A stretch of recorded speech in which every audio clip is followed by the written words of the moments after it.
السلام عليكم ومرحبا بكم في قناة عالم عواطف. كنتمنى تكونوا بأحسن الأحوال وفي صحة جيدة وانتم كتشاهدوا الفيديو ديال اليوم.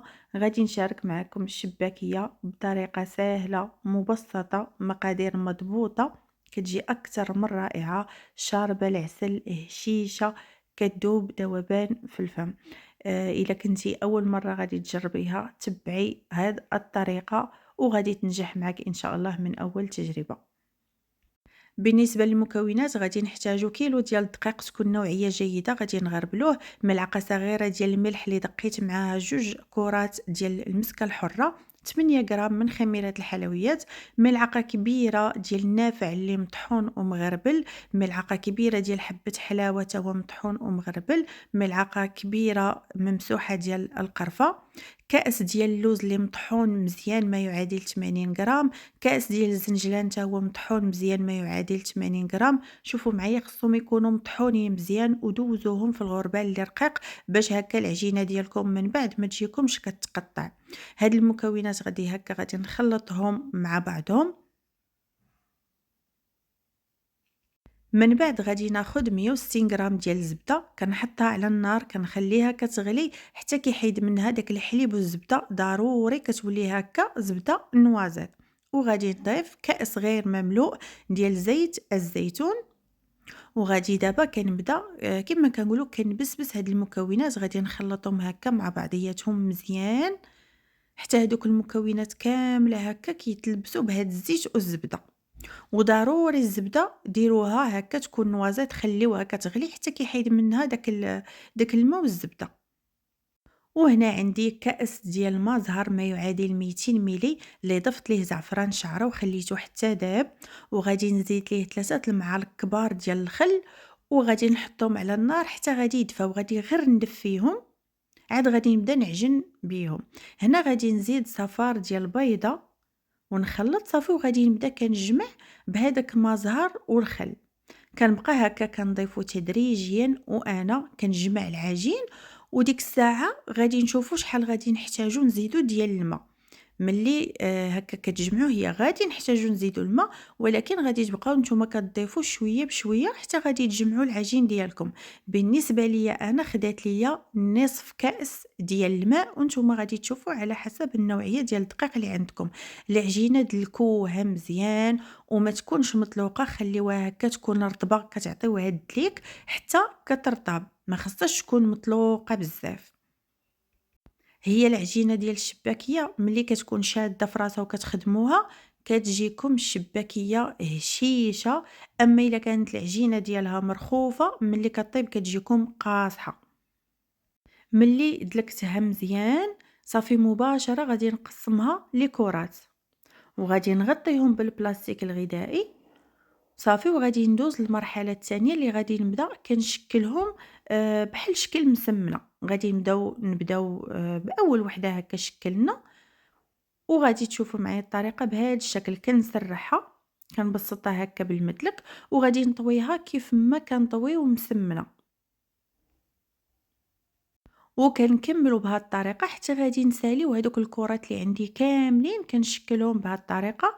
وضروري كتغطيوها بالبلاستيك الغذائي باش هكا ما كتكونش عليها هذيك القشره، ما كتقصحش لكم العجينه من الفوق.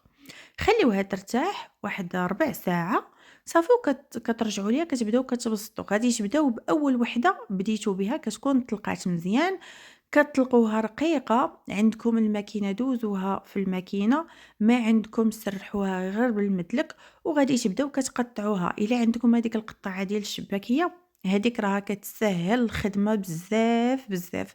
انا راه ما عنديش ما لقيتهاش الصراحه، كنت باغا ناخذها ولكن ما لقيتهاش. انا غادي نديرها غير بالطريقه القديمه العاديه غير بهاد الجراره هذه. كنبقى هكا كنقطع، كندير عيني ميزاني وصافي. انا غادي نقطعها وغادي ندير فيها 5 ديال الاشرطه. شوفوا معايا يجيو فيها 5. والطريقه ديال التشباك هذه هكا ساهله، كنديروا جوج فوق جوج. اللي كتبقى كنجيبوها الوسط وكنضغطوها هكا مزيان باش كنلاقيوها صافي. وكيف ما كتشوفوا معايا الفيديو ساهل. هانتوما شوفوا معايا غادي ندير جوج فوق جوج. هذاك اللي بقى كنجيبو الوسط وكنقرصوا العجينه مزيان هكا باش ما تحلش من بعد. صافي وكنجي للجنيبات هكا كنورك عليهم صافي. ها هي مقاده. الفيديو راه شارحه كنفسو راني دايرها غير بشويه. انا كتجيني هذه اسهل طريقه ديال التشباك. بغيتو نتوما ديروا بخمسه هكا، خمسه ديال السماطي، بغيتو ديروا بديال سته او زعما الاشريطه. انا كندير غير ديال خمسه هكا كتعجبني. كنكملوا يعني بهذه الطريقه حتى كنساليو. انا راه حاولت هكا الفيديو هكا ما يكونش مسرع ويكون هكا قريب باش كتبان الطريقه، غير هي ضروري من هنايا قرصوا العجينه مزيان باش ما يتحلوش لكم من بعد ويبقاو محافظين على هكا على هذا الشكل ديالهم. وملي طيب هكا يبقى الشكل ديالها زوين. وهاد الكميه ديال كيلو ديال الدقيق تقدروا ايضا ديروا حتى نص كيلو ديال الدقيق، ديروا غير نص كيلو ديال الدقيق. والمقادير الاخرين كديروا نص الكميه باي حاجه هكا كتبت العبار ديالها كديروا النصف ديالها، يعني النصف ديال المكونات كاملين. هنايا انا ملي ساليت هكا التشكيل ديالها صافي مباشره بديت كنقلي. ما بقيت الصراحه ما خليتها لا تبات لا والو، غير ساليت بديت كنقلي. الزيت تكون سخونه وما تجهدوش عليها هكا البوطه. خليو النار هكا تكون متوسطه وتبقاو هكا كتقلبوا فيها باش هكا تجي في الطياب ديالها تجي تحميره وحده. بالنسبه للعسل راه بارد، ماشي سخون، بارد. كنحيد الشباكيه هكا من المقله مباشره كنديرها في العسل وهكا وركوا عليها باش كتنزل لتحت وكتشرب العسل مزيان. الزيت راها تكون سخونه، النار متوسطه، ولكن العسل كندير هكا في العسل اللي بارد وكنخليها حتى كتشرب العسل. ملي هكا كنقرب نحيد القليه الثانيه، كنحيد ديك الشباكيه الاولى من العسل باش كندير القليه الثانيه وكنكمل بهذه الطريقه.